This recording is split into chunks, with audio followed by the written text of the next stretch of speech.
Good evening and welcome. Tonight, we explore the convergence of history and the future, a new era of intelligence.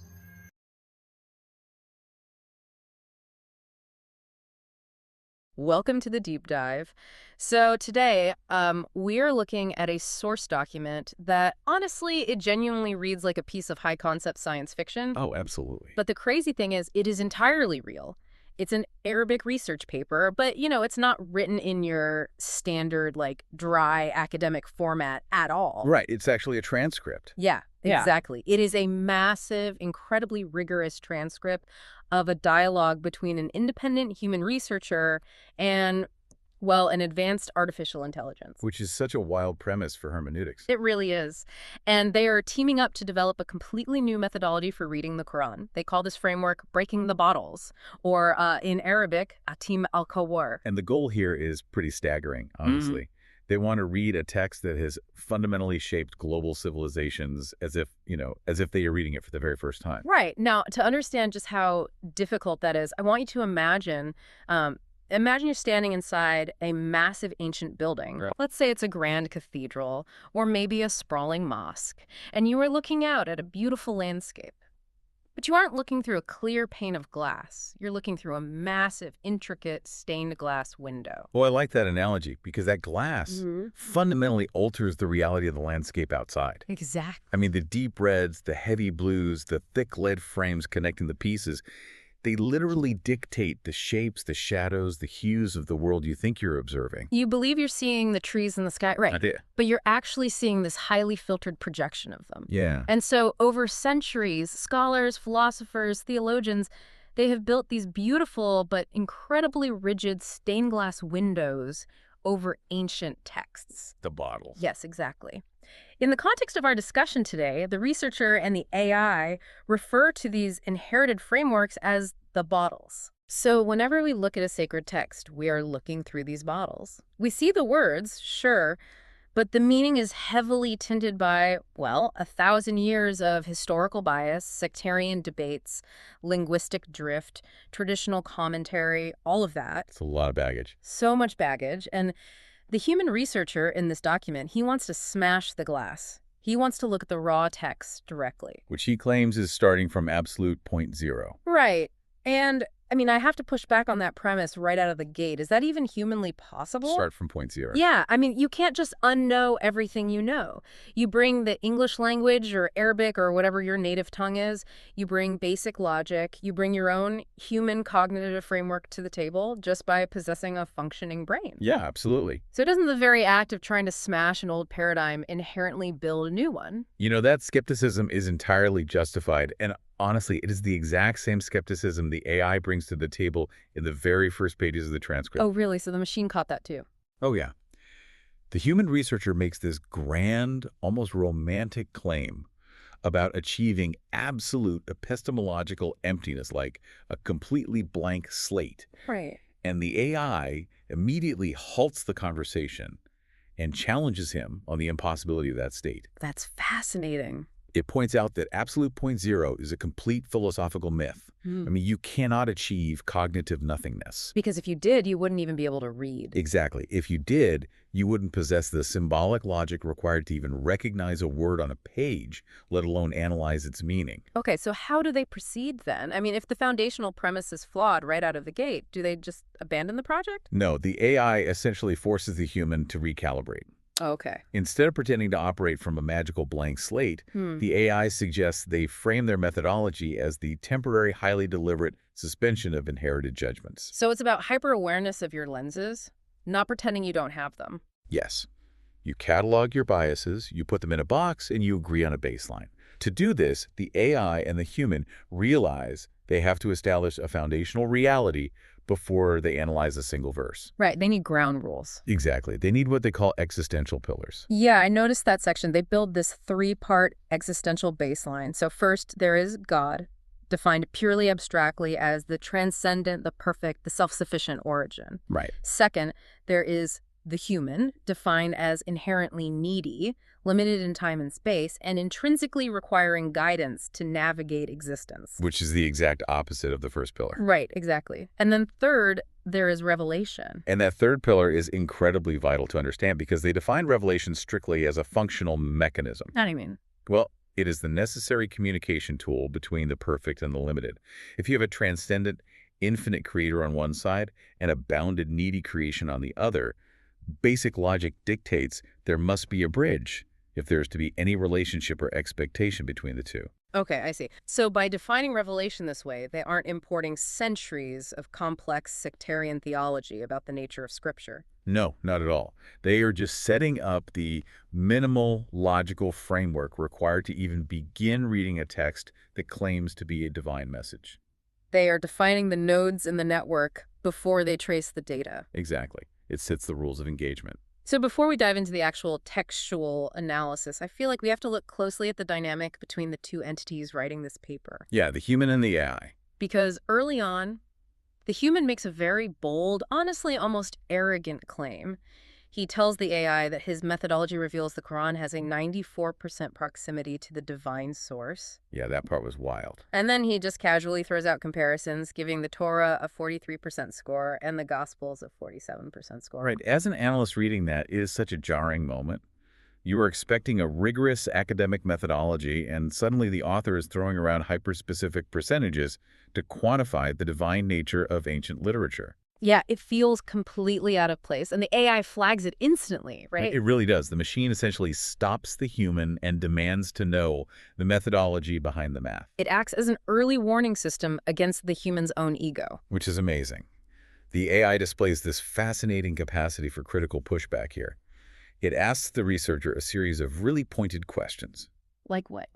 It asks, how exactly is this 94% measured? Is it a statistical reality derived from mapping internal textual coherence? Do you have an algorithm that measures semantic deviation across chapters? Right. Or is this just an arbitrary subjective feeling you are trying to dress up as empirical data to sound more authoritative? Which, I mean, let's be honest, is such a common trap in humanities research. We constantly try to quantify the unquantifiable to make our arguments seem bulletproof. Oh, absolutely. And the AI sees right through it. It advises the human to completely drop the arbitrary percentages, warning him that throwing around numbers like 94% severely weakens the scientific and philosophical credibility of the entire project. So it tells him to use words instead of fake math. Essentially, yes. It suggests replacing the pseudo-math with a qualitative description, such as stating the text demonstrates a high degree of internal coherence. I love that. That interaction really outlines the blueprint for their entire workflow moving forward. It does. I mean, the human isn't just treating the AI like a glorified search engine, and the AI isn't just passively accepting whatever prompt the human spits out. Right, they have distinct roles. The human provides the cognitive supervision, the conceptual direction, and the existential context. He is the one driving the philosophical inquiry. While the AI acts as this massive, uncompromising computational sieve, it handles the heavy lifting of semantic mapping. It can run comprehensive cross-references across the entire text in milliseconds, tracking the usage of a single root word across thousands of sentences. And that computational power, that fundamentally changes the nature of hermeneutics, the study of interpretation. It changes everything. Historically, a human scholar might build a massive theological theory based on 10 verses they know very well. Right, their favorites. Exactly. While subconsciously ignoring 2 verses that complicate their theory simply because human memory is selective. We see what we want to see. But the AI eliminates that blind spot entirely. It forces the human to account for every single data point. You cannot ignore a verse just because it doesn't fit the new paradigm you are trying to build. They keep each other honest. The human stops the AI from getting lost in meaningless, context-free data processing, and the AI stops the human from falling back into the very cognitive biases they are trying to escape. It's a perfect symbiotic relationship. So having accepted that absolute zero is a myth, they agree to forge what they call an unbreakable transparent bottle. Right. If you absolutely must look through glass to see the landscape, you need to make sure the glass is as thin, clear, and structurally sound as possible. And they distill this down to a minimal framework made of exactly 3 lenses. Let's get into those lenses because they are crucial. Yeah, these 3 lenses form the engine of literally everything we are about to discuss. Yeah. If you don't understand the lenses, the subsequent analysis just won't make sense. Okay, lay them out for us. So lens 1 is a strict adherence to the original Arabic language. But this requires a very specific caveat. It means looking at the root words as they function structurally and semantically at the exact time of revelation in the 7th century. Okay, so they absolutely refuse to import modern vernacular. Yes. But more importantly, they refuse to import theological definitions that were codified 200 or 300 years after the text was written because, language accrues baggage. It accrues so much baggage. A word that started as a simple noun can become a massive theological concept centuries later. So they are stripping the words back to their original raw roots. Correct. Then we have lens 2. Okay. This is minimal abstract logic. They are not importing complex Aristotelian philosophy or advanced modern calculus here. Just the basics. Just relying on the fundamental laws of human thought. The law of identity, a thing is what it is. The law of apparent causality. And most crucially for this project, the law of non-contradiction. Meaning the text cannot say X is entirely true and X is entirely false at the exact same time in the exact same context. Exactly. The core rule here is that if your interpretation of verse A makes the existence of verse B logically impossible, then your interpretation of verse A is inherently flawed. You can't just hand-wave it away. No, you have to go back to the drawing board. You cannot just wave away contradictions by saying, well, it's a divine mystery. Under this methodology, the text must remain perfectly internally coherent. Makes sense. And then there's lens 3. Now, this is the one that really made me pause. Oh, yeah. Lens 3 dictates. No complete synonyms. It is the most radical tool in their entire framework, by far. And it actually drives the most profound discoveries in the transcript. But I have to challenge this premise, just as a human being who speaks a language. Language is inherently messy, right? It evolves organically. Literally every language on Earth has multiple words for the exact same thing. Sure. In English, I can say car, or I can say automobile. They mean the identical thing in reality. I can say large or big. How can a methodology demand that a massive, complex text possesses 0 complete synonyms? Are they arguing that 7th century Arabic speakers possess this robotic mathematical precision in their everyday campfire conversations? That is the core of the debate right there. Oh, yeah. But they are not arguing that colloquial everyday Arabic lacked synonyms. They are arguing from the premise of the text itself. Oh, I see. If you accept the existential pillars that this text is the ultimate communication from a perfect transcendent source, then you must assume a level of precision that transcends casual human speech. Because it's God speaking, essentially. Exactly. And this isn't a new idea, by the way. It's a major pillar of classical linguistics, supported by historical giants mentioned in the source like Ibn Taymiyyah and Fakhr al-Din al-Razi. While classical scholars acknowledge the idea, this specific AI human methodology applies it radically and without exception. So the argument is that in a text claiming absolute divine precision, repetition is never merely for poetic variety or aesthetic flourish. Every distinct word serves a distinct structural function. Precisely. If the text uses 2 different words, they possess distinct semantic fields. They might overlap in their application, kind of like 2 circles in a Venn diagram, but they are never identical. So if you treat them as identical... If you interpret them as identical, you lose the precise function of the text. You flatten the topography of the language into a generic plane. Make this tangible for us. How does treating 2 words as synonyms create one of these conceptual bottles that distorts the meaning? The transcript actually provides a brilliant example early on to test this very lens. In Arabic, there are 2 distinct words that traditional translations often flatten into the English word fear. Okay, what are they? Those words are kaf and kasha. Now, for centuries, a lot of traditional exegesis and almost all colloquial translations treated them interchangeably. Just fear.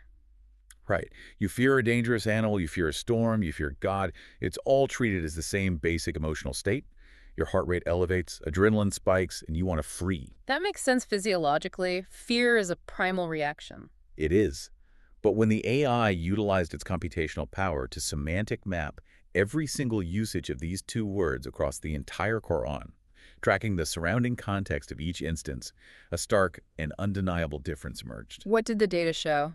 The data show that kaf is used to describe a general, instinctual, often reactive fear. It is the fear of physical pain, the fear of an enemy army, the fear of the dark. It is a primal response to an immediate threat. Okay, and what about kasha? The AI found that kasha is applied in highly specific, narrow contexts. It's almost never used for instinctual panic. Instead, it is a fear paired intimately and necessarily with deep knowledge, understanding, and reverence. So it's not the fear of being eaten by a lion. No, not at all. It's the feeling you get when you understand the sheer scale of the universe, or like the complexity of a black hole. It's a terrifying awe. That is a perfect way to put it. The transcript highlights a specific verse to prove this. It says, "Only those with knowledge have kasha of God." Ah. Because you cannot possess kasha of something you do not deeply comprehend. A child might have cough of a thunderstorm because it is loud. Yeah. A meteorologist might have kasha of a Category 5 hurricane because they understand the barometric pressure, the wind shear, and the devastating kinetic energy it holds. Wow, I really see the distinction there. If you conflate cough and kasha into one bucket called fear, you lose the text's incredibly precise psychological map. You turn a profound reverential awe that requires intellectual pursuit into basic instinctual panic. Exactly. You've built a linguistic bottle. And you've flattened the text. So with these three lenses locked in, lens 1, original root language, lens 2, minimal non-contradictory logic, lens 3, no complete synonyms, the human and the AI decide to stress test their methodology. They don't start with a minor, obscure verse. They go after one of the most famous, universally recognized concepts in the entire text. They set out to decode the primary name of God, Ar-Rahman. Okay, so for context here, Ar-Rahman is conventionally translated almost everywhere as the merciful or the compassionate. Right. It is inextricably paired with another name, Ar-Rahim. Together, they form the phrase Bismillah ir-Rahman-ir-Rahim. In the name of God, the most gracious, the most merciful, which opens almost every single chapter of the Quran. It is recited by over 1 billion people, dozens of times a day. It really is the ultimate test case. So the traditional view, the massive centuries-old stained glass window that sits over these two words, is that Ar-Rahman and Ar-Rahim are essentially synonyms. Yeah. They are almost universally treated as variations of the exact same emotional concept. Mercy, compassion, gentleness, grace, forgiveness. Now, classical scholars did debate the subtle degrees between the two. Some argue that Ar-Rahman is a broad mercy for everyone in this life, while Ar-Rahim is a special mercy reserved only for believers in the afterlife. But regardless of how they sliced it, the core definition remained tethered to the emotion of mercy. And this is where we witness the AI's inherent bias, its blind spot, in real time. Because remember, an AI language model is trained on billions of parameters of human consensus text. Exactly. So when asked to define Ar-Rahman, the AI defaults to this massive weight of historical consensus. It initially analyzes the word purely through the lens of emotional mercy and outputs a very standard, beautiful synthesis of divine compassion. It literally regurgitates the bottle it was trained on. Yeah. But the human researcher steps in and essentially pulls the emergency brake. He tells the AI, look, you are trapped in a paradigm. You missed a crucial piece of textual data that breaks your definition. He brings up the data point it ignored. Yes. The human points the AI to Surah Maryam, chapter 19, verse 45. It is a dialogue where the prophet Abraham is speaking to his polytheistic father, warning him about his actions. Abraham says, I fear that a punishment from Ar-Rahman will touch you. It is a phenomenal moment of textual disruption. The human forces the AI to confront a glaring logical paradox within its own analysis. Because if Ar-Rahman strictly means gentle emotional mercy, how can a punishment emanate from it? You cannot logically say, I feel that a severe punishment from the gentle compassion will touch you. That completely shatters lens 2. Minimal abstract logic. It is a direct contradiction in terms. Right. If the text is perfectly coherent as their existential baseline demands, then defining Ar-Rahman purely as an emotional state of mercy makes Abraham's warning nonsensical. So what do? The methodology dictates they cannot ignore the friction. They have to deploy lens 1. They have to abandon the translated consensus and drill down into the original 7th century Arabic root of the word. Okay, so they strip away 1,400 years of theological commentary and look at the raw root word, which is RHM. Yes. And when you trace RHM back to its earliest, most physical origin in the Arabic language, long before it evolved into the abstract theological concept of emotional mercy, it literally meant one specific physical thing: the womb.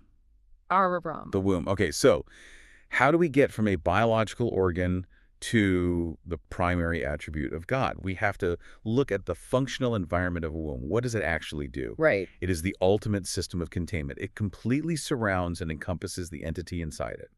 It provides the structure, the absolute boundaries, the nourishment, and the environment for growth.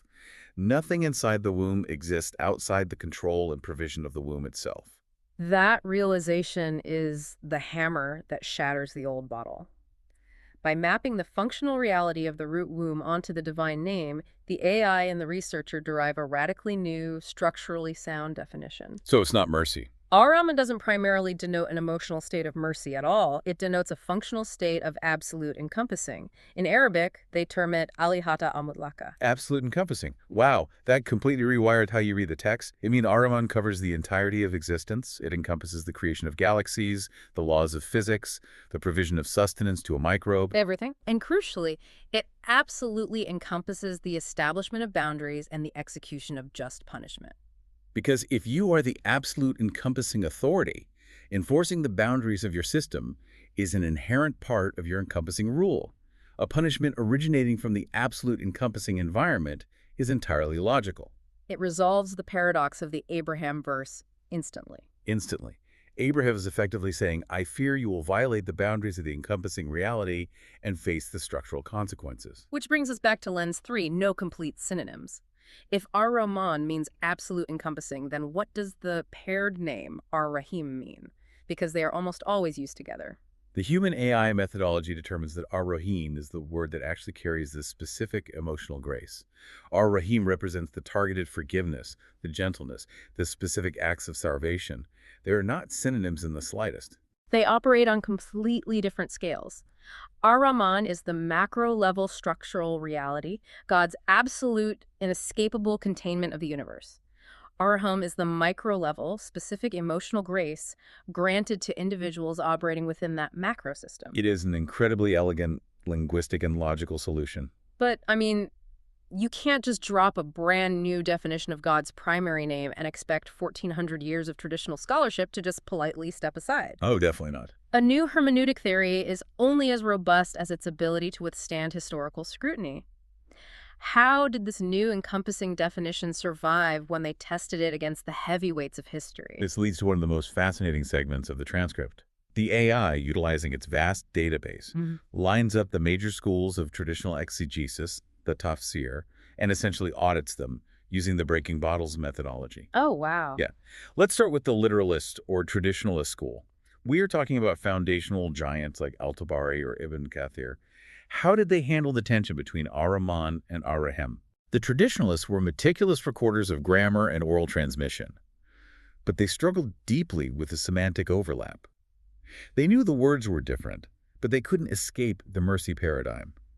So they resolved the tension by separating the scope of the words rather than the meaning. Scope instead of meaning. What does that look like? They argued that Ar-Rahman was a broad, general mercy for everyone in this physical world. Believers, non-believers, animals, everyone gets the sun and rain. Ar-Rahim, they argued, was a highly concentrated special mercy reserved strictly for the believers in the afterlife. But hold on, if we apply lens 2 logic to that, it completely fails to explain the punishment verse. Exactly. If Ar-Rahman is strictly defined as worldly mercy for everyone, then Abraham warning his father about a punishment coming from Ar-Rahman still makes zero logical sense. A punishment is not worldly mercy. And the AI identifies that exact failure. The traditionalists, bound by their inherited theological paradigms, essentially glossed over the logical friction of the Maryam verse. They maintained the stained glass window of mercy and chose to ignore the glaring cracks in the glass.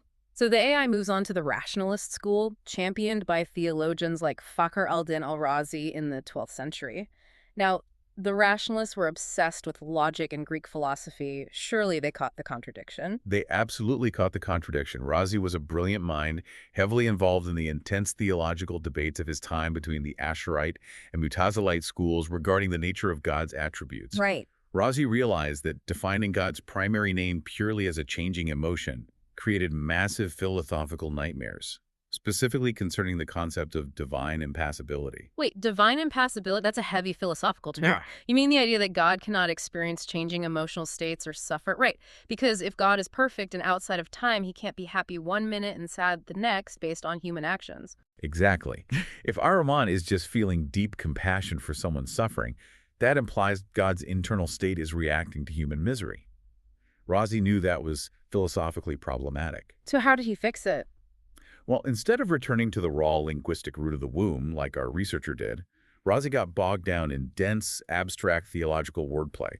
He tried to redefine how God experiences mercy in a way that doesn't involve actual emotion, focusing on the act of giving rather than the feeling of pity. He tried to solve a linguistic problem with abstract philosophy. Yes.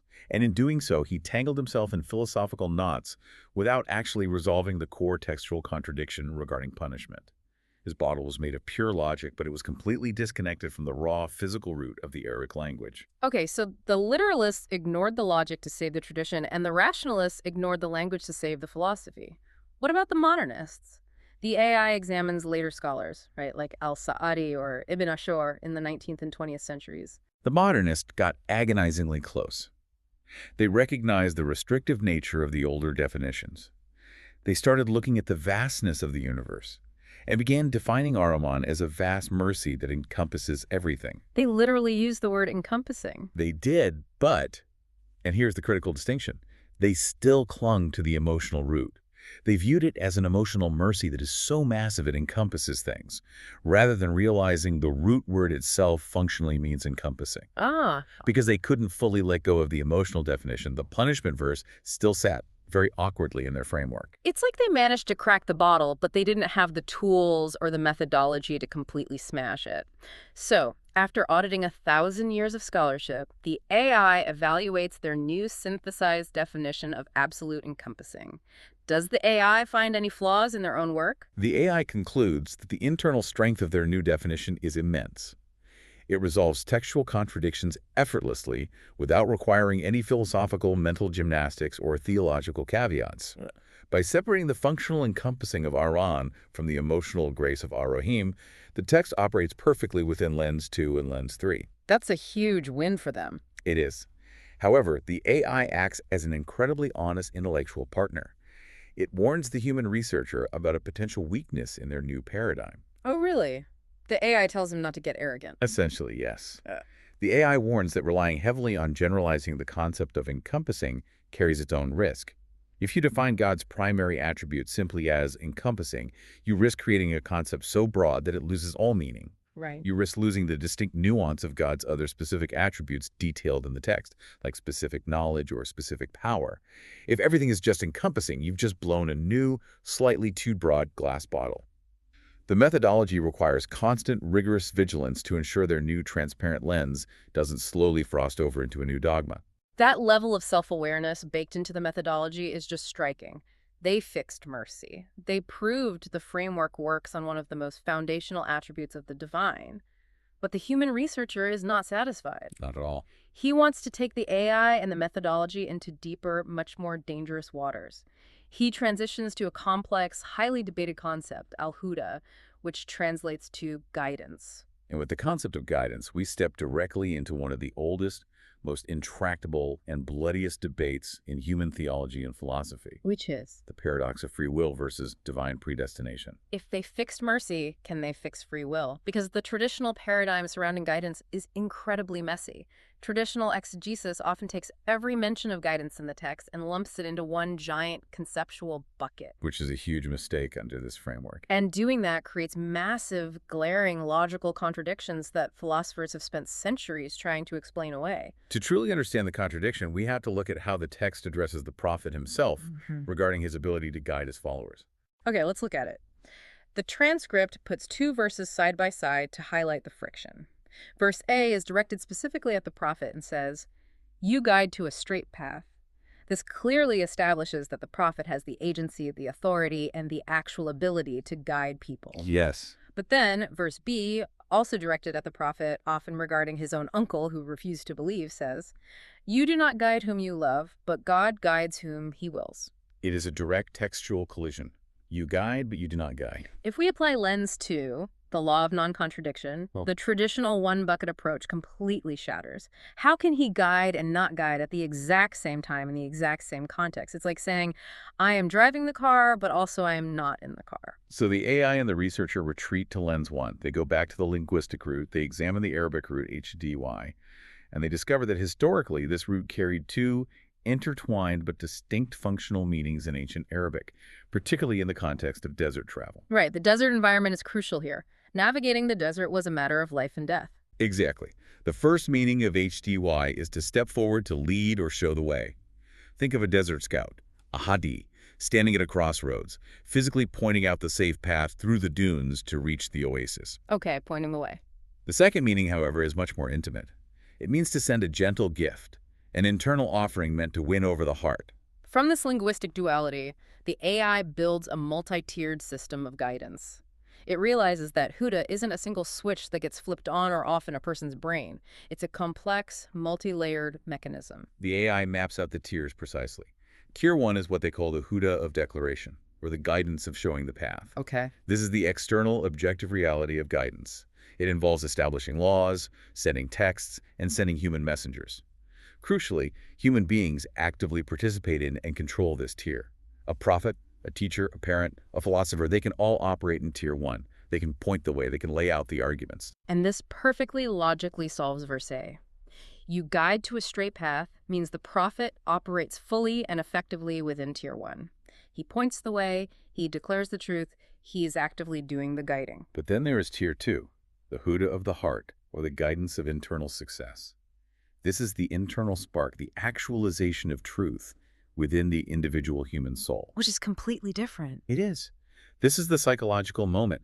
A person doesn't just intellectually see the path, but feels internally compelled to walk it. It is the shifting of human conviction.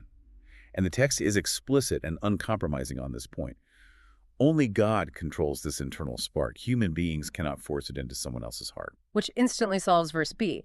You do not guide whom you love means you, as a human being, cannot force Tier 2 internal guidance upon anyone, no matter how much you care about them, no matter how eloquent your arguments are. You can only show them the path. You cannot make them walk it. Only the divine handles Tier 2. The contradiction vanishes completely. You guide externally, but you cannot guide internally. The AI identifies an anchor verse that locks this entire system in place. Surah Al-Baqarah, verse 120. Say, the guidance of God is the true guidance. This asserts that the ultimate effective guidance, the necessary synthesis of the external path being shown and the internal spark being ignited, belongs exclusively to the divine structure. It is a brilliant, incredibly satisfying resolution to the paradox. It feels like they have completely mapped the concept. But here is where the transcript takes a wild, unscripted turn. Oh, this part is amazing. Just as they are nailing down this multi-tiered definition of guidance, the AI makes a mistake, a shocking foundational error. And ironically, this failure of the machine leads to the most profound conceptual breakthrough in the entire document. It is a moment that highlights the sheer unpredictability of working with large language models, and it fundamentally alters their philosophical trajectory regarding free will. Let me set the scene. The AI is cruising along, analyzing verses about guidance, and it quotes a verse from Al-Baqarah concerning the theological arguments of the Jews and Christians.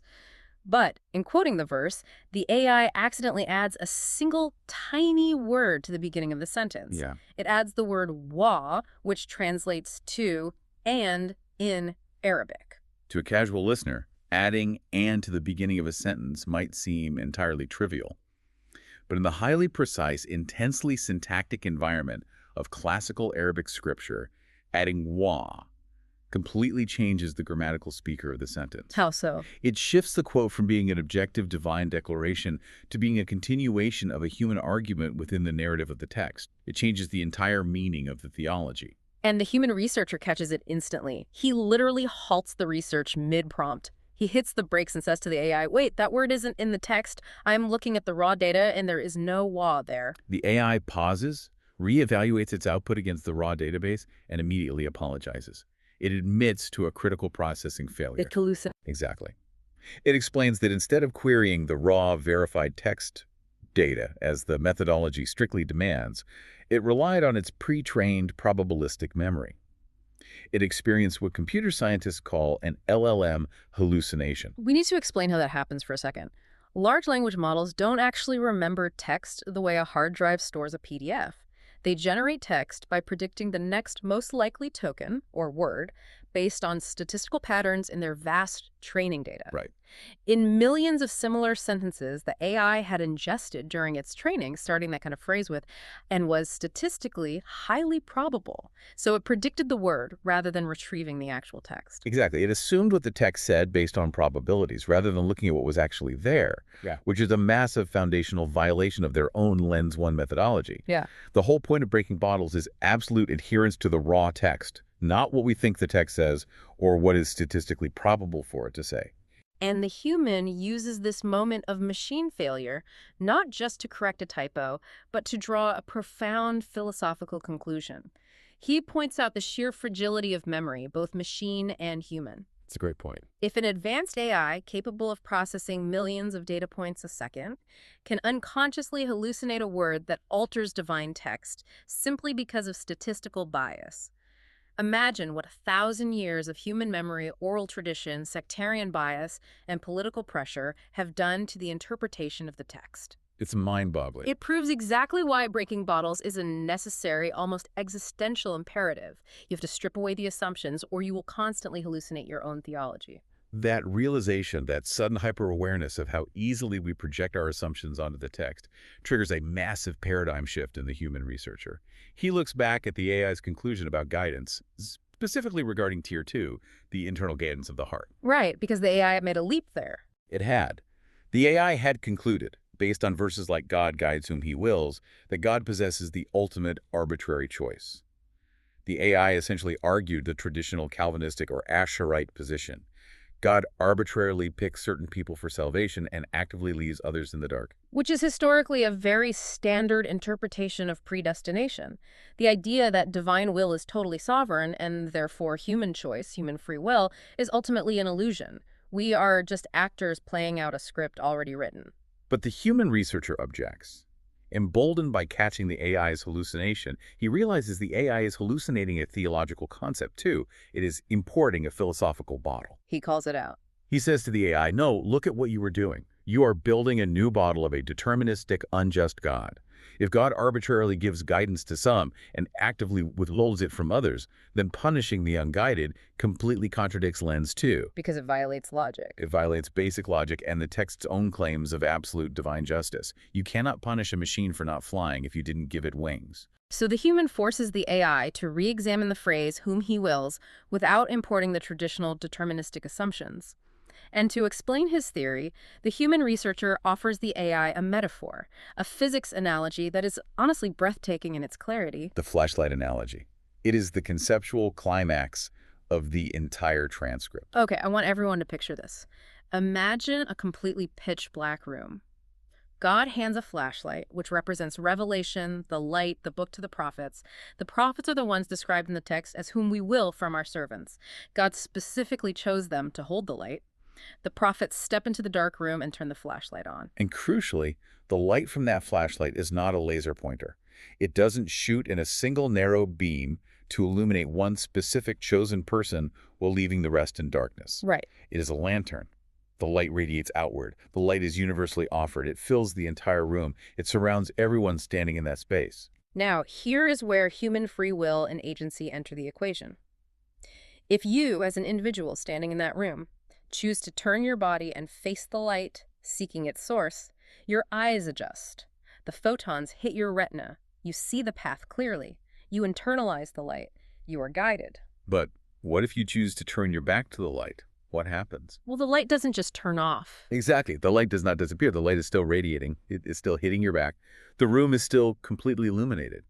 But because of your physical posture, because of your choice of orientation, your face is looking directly into your own shadow. You're experiencing darkness. But, and this is the absolute kicker, the thing that resolves the 1,000-year debate, you are not in the dark because the light was withheld from you. You are in the dark because of your own autonomous choice to turn away from the source. This changes the entire interpretation of the phrase, God guides whom he wills. When we synthesize this physics analogy with the raw linguistic data, the meaning completely transforms. So it's not about arbitrary salvation. Whom he wills does not refer to God arbitrarily picking favorites to be saved.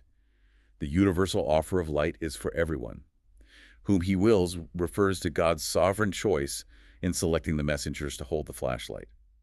He wills who delivers the message.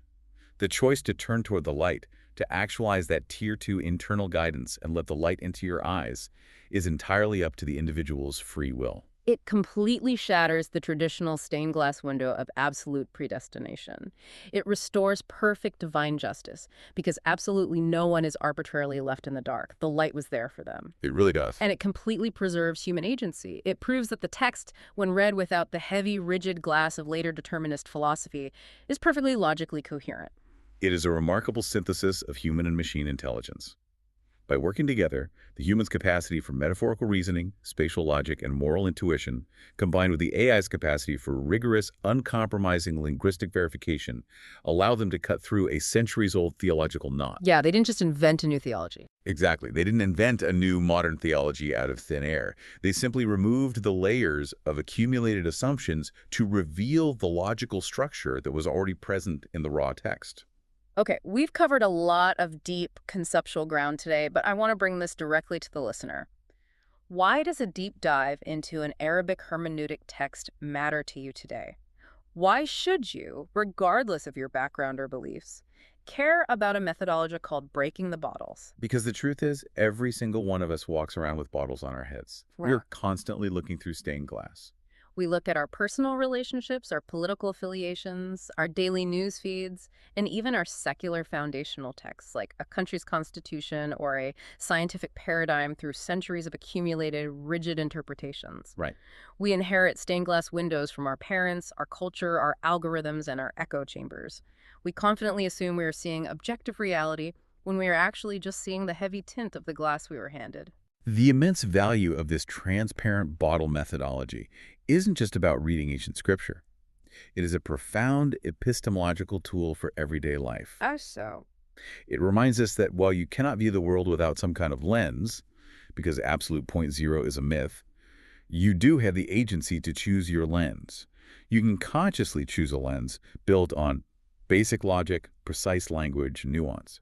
You can build a personal intellectual system that constantly checks itself for blind spots and hallucinations, just like the human and the AI did for each other. You can act as your own cognitive supervisor. You can demand that the data you consume actually matches the reality of the text, the event, or the person standing in front of you, rather than just accepting the narrative you've been fed. It was about demanding internal coherence from the narratives we accept.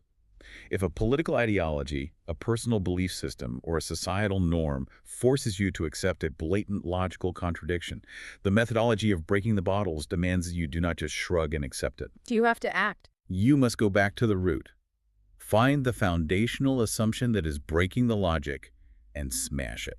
I want to leave you with a final thought today, something that wasn't explicitly discussed in the source document, but that this entire rigorous journey has been pointing toward. If an independent human researcher and artificial intelligence can team up to break a 1,000-year-old interpretive habit, an assumption that shaped empires, what bottles in your own life are long overdue for a smashing? What assumptions are you currently treating as absolute, unquestionable truth, simply because you have never taken the time to question the synonyms, verify the roots, or check the underlying logic? What if the things you think you understand most completely, the things you are most certain about regarding yourself, your capabilities, or the people around you, what if they are just the result of you standing with your back to the flashlight? Thank you so much for taking this deep dive with us today. It has been an incredible intellectual journey unpacking this transcript, and we hope it inspires you to look a little closer at the windows you look through every single day. Until next time, keep exploring, keep questioning, and keep breaking those bottles.